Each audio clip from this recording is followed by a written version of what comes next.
우리 다 같이 일어나서 하나님의 말씀 같이 봉독하도록 하겠습니다.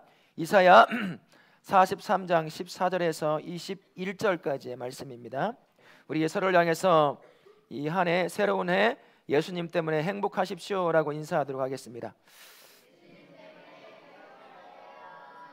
새해 예수님 때문에 행복한 우리 성도들 되실 수 있기를 바랍니다.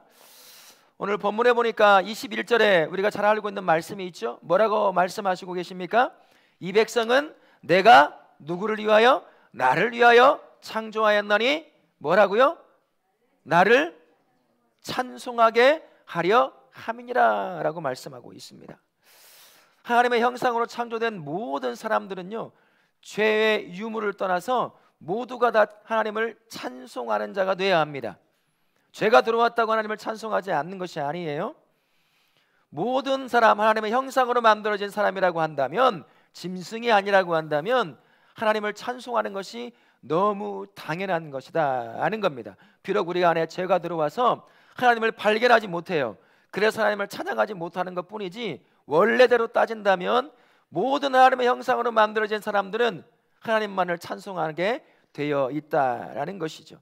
그래서 웨스트민스터 소요리 문답 제1질문에 보면 이런 질문을 하고 있지 않습니까? 뭐라고 질문합니까? 사람의 제1되는 목적이 뭐냐? 뭐라고 말씀하죠? 가르칩니까? 답이 뭡니까? 하나님을 영원롭게 하고 영원토록 그를 즐거워하는 것이다. 이게 한 단어로 표현하면 뭘까요? 예배라는 거예요. 예배라는 겁니다. 하나님의 형상으로 만들어진 모든 사람들은요, 궁극적으로 하나님을 예배하도록 창조되었다라는 겁니다. 그런데 우리가 드리는 예배는 어떤가요? 어느 시기부터 우리가 드리는 예배가 종교적 형식에 머물게 되었어요. 그리고 종교적 의무에 지나지 않는 그러한 절차, 행사 정도밖에 되지 않게 된 거죠. 왜 제가 이런 말을 하냐면요, 여러분의 삶 가운데서 예배는 어느 위치에 차지하고 있습니까? 그것만 한번 생각해 보면 금방 알 수 있어요. 이런 거 아니에요? 여러 선택들 중에 하나를 선택할 수 있는 것 해도 되고 하지 않아도 되는 것, 그런 거에 여러분이 드리는 예배 아닙니까? 아우 바빠요, 일 있어요, 오늘은 예배 못 드리겠어요. 그 중요한 것을 선택할 수 있는 것, 예배는 언제든 포기할 수 있는 것, 저 많이 봅니다. 그럴 수도 있지요. 여러분, 얼마 전까지만 해도 예배를 대하는 태도가 어땠는 줄 아세요? 예배 빠지잖아요, 죽는 줄 알았어요. 그 주간에 가다가 넘어지기라도 해보세요. 어떤 생각이 들었을까요? 예배 안 드려서 하나님이 나를 징계했다. 물론 그렇지는 않아요. 우리 하나님은 그렇다고 나를 때리고 죽이고 그러지는 않으십니다. 하지만 그때 우리 마음에 뭐가 있었습니까? 예배는 무조건 드려야 되고 포기할 수 없고 선택사항들 중에 하나가 아니다 하는 그런 마음을 갖고 있었기 때문에 그런 생각이 들었던 겁니다. 하지만 지금 어떻습니까? 바쁘고 나 할 일 많으면 언제든 제끼고 빠지고 안 될 수 있는 게 예배 아니에요? 왜 안 나오셨어요? 물어보면 일이 있었다는 거죠. 일이야 누구나 다 있죠. 그럼 우리 삶에서 예배는 2순위 3순위도 밀려져 버린 거예요. 우리 성도라고 한다면 나와 내가 가지고 있는 상황과 상관없이 모두가 다 하나님을 예배해야 되는 줄로 믿습니다. 하나님이 받으시는 예배를 회복해야 되는 거예요. 그렇지 않으면 여전히 하나님 앞에 가는 그날까지 우리는 종교적 행사밖에 못해요. 종교적 의무만 하는 겁니다. 신이라는 이름, 하나님이라는 이름 갖고 있는 그 신을 향해서 우상을 섬기듯 그렇게 살 수밖에 없는 거죠. 하나님이 받으시는 예배, 그게 과연 뭘까? 신약과 구약에 보면 예배를 상징하는 단어들이 참 많이 등장을 하거든요. 그 중에 대표가 되는 단어들을 한번 보면 구약에는 샤하라고 하는 단어가 있어요. 같이 한번 볼까요? 절하다, 엎드리다, 경배하다는 뜻입니다. 신약은 프로스큐네오라고 하는 단어예요. 같은 것입니다. 경배하다, 절하다라는 거거든요. 무릎을 꿇고 머리를 땅에 조아리든지 아니면 온몸을 쭉 뻗어가지고 내 배와 이마와 코가 땅에 닿게 하는 거예요. 완전히 엎어지는 거죠. 그렇게 온몸으로 하나님 앞에 나아가는 것이 신약과 구약에 등장하는 예배를 상징하는 단어들이 가지고 있는 의미입니다. 그 안에 깊은 의미를 따져보면 이런 거죠. 하나님 앞에 온 몸과 온 삶과 온 영혼을 주님 앞에 내 것을 다 내려놓는다는 거예요. 그분 앞에 다 엎드리듯이, 내 몸이 엎드리듯이 그분께 드린다라는 의미가 신약과 구약에 등장하는 여러 단어들이 가지고 있는 깊은 의미입니다. 내 몸을, 무릎을 꿇어 낮추는 것처럼 그렇게 나를 낮추어 하나님을 높이는 것, 그게 바로 예배라고 하는 거라 할 수 있는 거죠. 신약과 구약에 등장하는 이 단어들을 실제로 살아낸 신약의 인물들이 있습니다. 믿음의 선진들이라고 할 수 있잖아요. 그들이 어떻게 살았는지를 통해서 하나님 앞에 나아가는 게 뭔지, 하나님을 예배하는 게 뭔지, 어떤 것이 예배하는 건지를 우리가 알 수가 있습니다. 누가복음 18장에 보면 이런 사람이 등장해요. 성전에 두 사람이 등장합니다. 한 사람은 셀입니다. 성전 구석에 고개를 하늘 향해 들지도 못해요. 땅바닥을 향해 푹 처진 눈으로 고개를 떨구고 그저 울 뿐입니다. 그리고 가슴을 치면서 제가 죄인입니다. 제가 죄인입니다. 하늘도 못 쳐다봐요. 하나님이 보시면 슬퍼하실까 봐 땅만 보면서 내가 죄인입니다. 내가 죄인입니다. 그러고 있는 세리가 있어요. 근데 그 옆에는 저처럼 똑바로 서가지고 하늘을 향해 고개를 쳐들고 손을 벌리고 뒤에는 긴 옷을 늘어뜨린 채로 하나님, 저는 3일간 금식했습니다. 하나님, 저는 10에 11조를 냈습니다. 나는 저 죄인처럼 다른 삶을 살았습니다. 그러고 있는 거예요. 한 사람은 죄인임을 고백하에 하늘도 못 쳐다봐요. 한 사람은 떳떳하다는 듯이 고개를 쳐들고 하늘을 향해서 자신의 의로움을 자랑하고 있어요. 우리 예수님이 누구를 칭찬하셨을까요? 성전 구석에 고개를 떨구고 울고 있는 죄인임을 고백하는 세리를 향해서 이렇게 우리 예수님이 말씀을 하셨어요. 바리새인이 아니고 이 세리가 의롭다 하심을 받고 그의 집으로 내려갔느니라. 죄인이었어요. 누가 봐도 세리는 죄인 취급을 합니다. 스스로도 죄인이었어요. 근데 하나님이 어떻게 합니까? 그를 의롭다라고 칭해 주신 거죠. 이게 샤하고 프로스퀴네예요. 고개를 못 드는 죄인됨을 인정하는 인생, 그게 예배하는 자의 마음의 태도라고 할 수가 있는 거죠. 누가복음 7장에는 한 여인이 등장합니다. 죄 지은 여인이에요. 바리새인에게 초청받은 예수님께서 바리새인 집에서 잔치를 즐기고 계셨습니다. 그런데 죄 지은 이 여인이 어떻게 들어왔는지 모르지만 몰래 들어와서 예수님 발치에 그 팔레스틴 지역에 먼지 다 묻어있는 그 발을 붙잡고 눈물을 흘리고 계시는 거예요. 툭툭 눈물을 흘려요. 눈물을 얼마나 흘렸던지 그 눈물로 그 발을 씻어낼 수 있을 만큼 자기 머리카락을 풀어서 예수님의 발을 닦아내는 거죠. 울면서. 그러면서 여인의 상징이라고 할 수 있을 옥합을 깨뜨려서 그분의 발 앞에 부었는 거예요. 남들이 보면 뭐라고 하겠죠. 초청했던 바리새인이, 야, 예수님이 능력이 있으면 저 여자가 죄인인 걸 알 텐데 왜 저러고 가만히 있는 걸까? 근데 예수님이 하십니다. 너는 내가 들어왔을 때부터 손 씻을 물 한 번도 주지 않았어.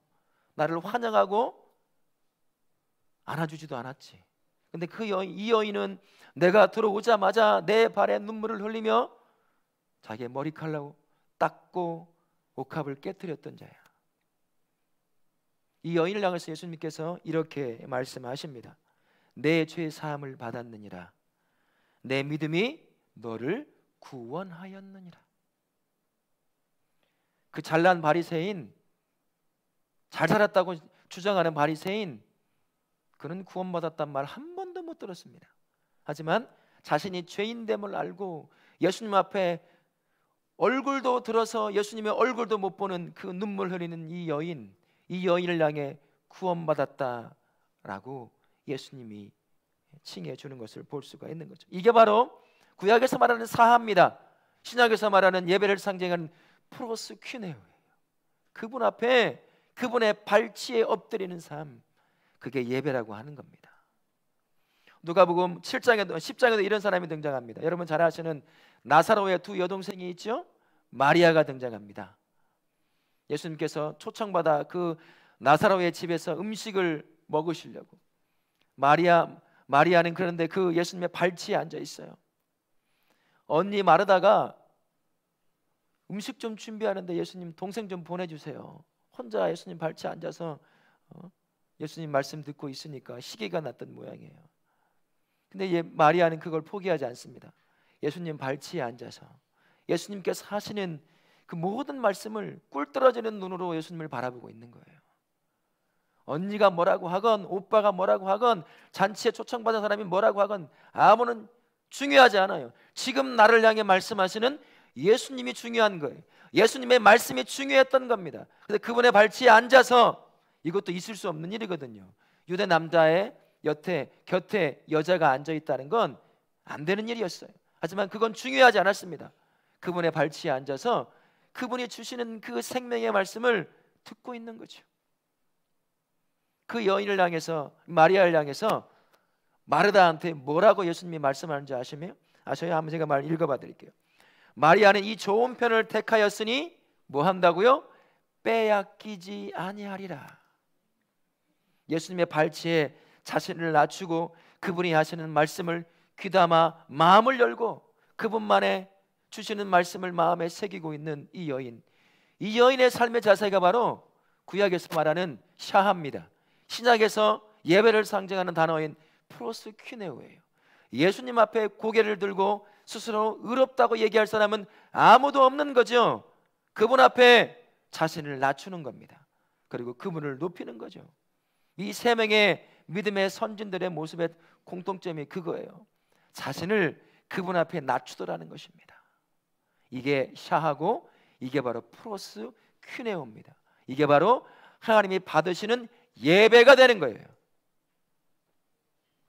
이들이 보여주는 공통점이 바로 이겁니다.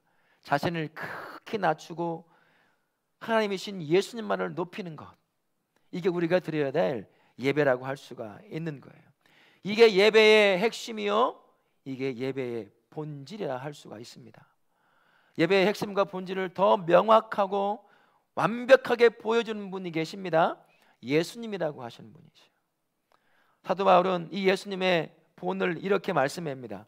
빌립보서 2장 6절부터 8절을 통해서 이렇게 말씀하는데요, 우리 같이 한번 읽어볼까요? 그는 근본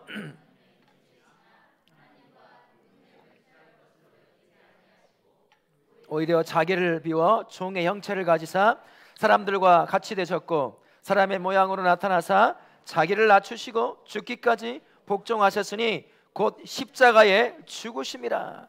우리 예수님은 하나님이십니다. 하늘의 보좌와 영광을 다 포기하고 저와 우리와 같은 연약한 인간의 몸을 입고 낮아지시고 스스로 선택하셨어요. 그리고 우리와 같은 연약한 인간의 삶을 그대로 살아내십니다. 그리고 더 깊이 낮아지시죠. 십자가라고 하는 가장 낮은 자의 위치까지 우리 예수님이 내려가셔요. 우리 예수님이 내려가십니다. 하나님의 뜻이 그것이었거든요. 성부 하나님의 뜻을 받들어 자신의 뜻을 내려놓고 가장 낮게 그분 앞에 낮은 모습으로 나아가 순종하고 복종했던 분, 그분이 바로 예수님이셔요. 이게 바로 샤하고 프로스키네오입니다. 예배하는 자가 가져야 될 예배의 본질이요, 예배의 핵심이라고 할 수가 있어요. 여러분은 어떻습니까? 어떤 예배를 드리고 계시나요? 예수님처럼 우리는 스스로를 낮춰야 합니다. 예배는 누가 받는 거죠? 하나님이 받는 거예요. 내가 받는 게 아닙니다. 내가 뭘 보여주는 게 아니에요. 예배는 하나님만이 받으시는 것이 예배다라는 거죠. 우리 스스로에게 한번 질문해 보십시오. 여러분은 하나님이 받으시는 예배를 드리고 있습니까? 아니면 날 위한 종교 행사를 진행하고 있는 겁니까? 여러분 예배의 본질을 품고 지금까지 예배 드렸습니까? 아니면 예배를 드리면서 내가 뭔가를 얻으려고 하는 그런 마음을 가지고 오셨습니까? 위로 안 받고 문제 해결 안 받고 또 힘을 얻고 마음의 평안을 얻는 것, 그러려고 예배를 드리고 계셔요? 이게 나쁜 건 아니에요. 잘못된 것도 아닙니다. 한 가지 순서만 잘못된 거예요. 예배는 누가 받으시죠? 입을 열어 한번 대답해 보세요. 예배는 누가 받으셔요? 하나님이 받으십니다. 그분이 우리가 드리는 예배를 딱 받으면요, 삶에, 예배하는 삶에 변화가 일어나기 시작해요. 그게 바로 위로가 되는 것이고, 그게 바로 마음의 평안이 되는 것이고, 그게 문제 해결의 길이 되는 거예요. 그러나 예배하는 자라고 한다면 그것을 위해서 종교적 절차, 시간, 장소에 모여서 그것을 쫓아가는 삶을 사는 것이 아닙니다. 가장 먼저는요, 나를 가장 낮추고 전능하신 하나님을 높이는 그 예배를 주 앞에 드릴 수 있어야 한다는 거죠. 예배는 하나님 앞에 드려지는 겁니다. 내가 뭘 받는 것이 우선이 아니라는 것을 기억하십시오. 이것만 들어보면 이런 생각이 들 때가 있어요. 우리 하나님은 참 이기적이다. 왜 나에게 주는 것 먼저 하지 않고 왜 내가 드리는 것만 받으려고 할까? 왜 내가 먼저 드려야 되는 걸까? 이런 생각을 할 수도 있을 겁니다. 근데 그렇지 않아요. 우리 하나님의 마음은 그게 아닙니다.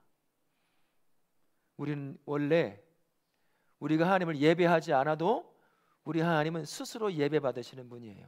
내가 예배하니까 예배 받는 그런 분이 아니라 내 예배가 없어도, 우리 교회가 드리는 예배가 없어도요, 우리 하나님은 스스로 영광 받고 스스로 예배 받으시는 분이에요.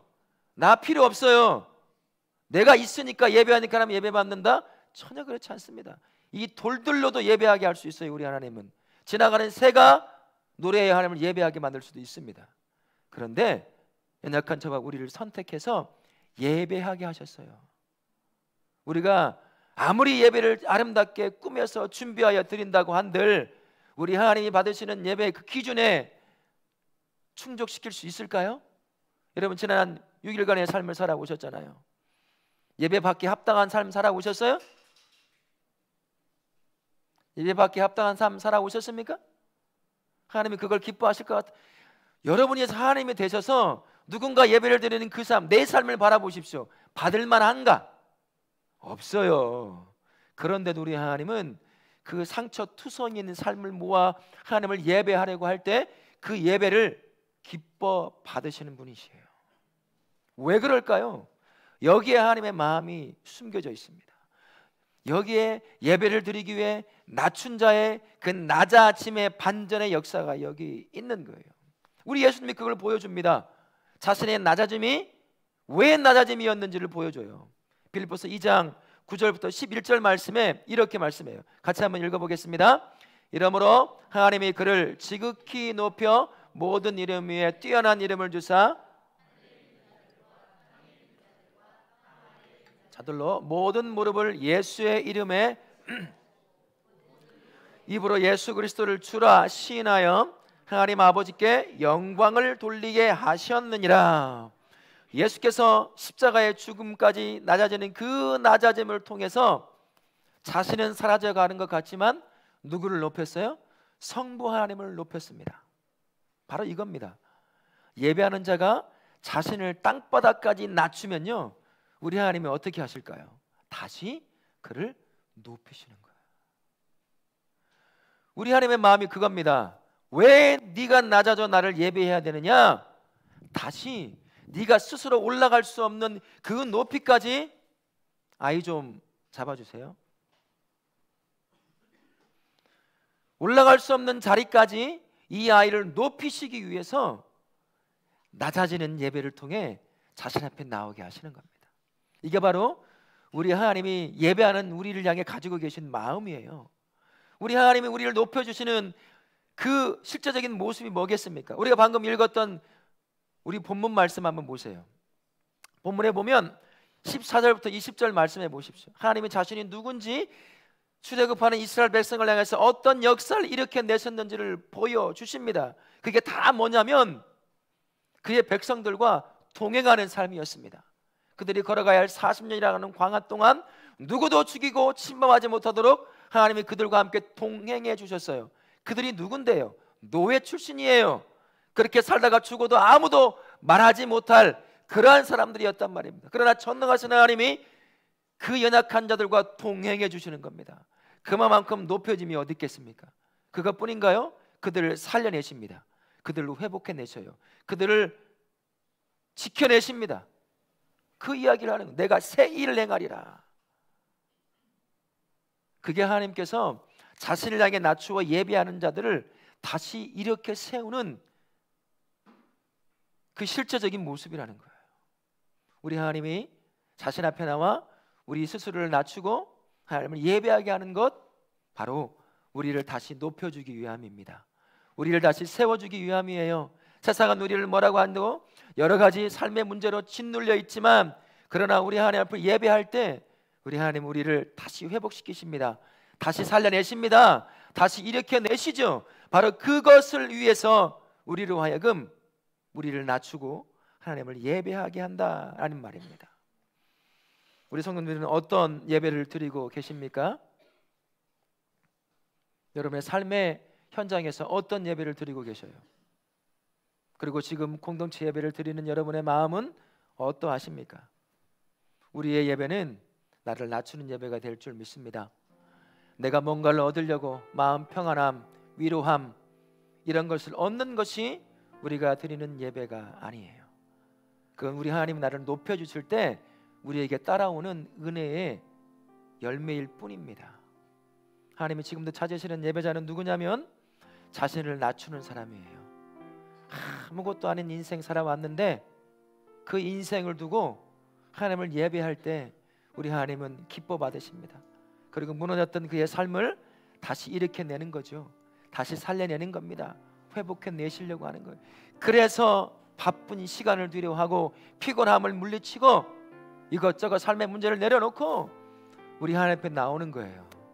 그 여러분의 인생을 가장 낮은 자의 모습으로 그 하나님께 영광과 찬송을 올려드리는 겁니다. 이 한 해 저와 우리 모든 성도님들 예배의 본질을 회복합시다. 날 위해 드렸던 예배, 나의 마음 평안함을 위해 드렸던 예배, 뭔가 얻어내려고 드렸던 예배가 아니라 이젠 나의 낮아진 삶을 드리는 그 예배와 예배의 본질과 핵심이 회복된 예배, 그 예배를 드리는 우리 모든 성도님들 되시기를 예수님의 이름으로 축원합니다. 아멘.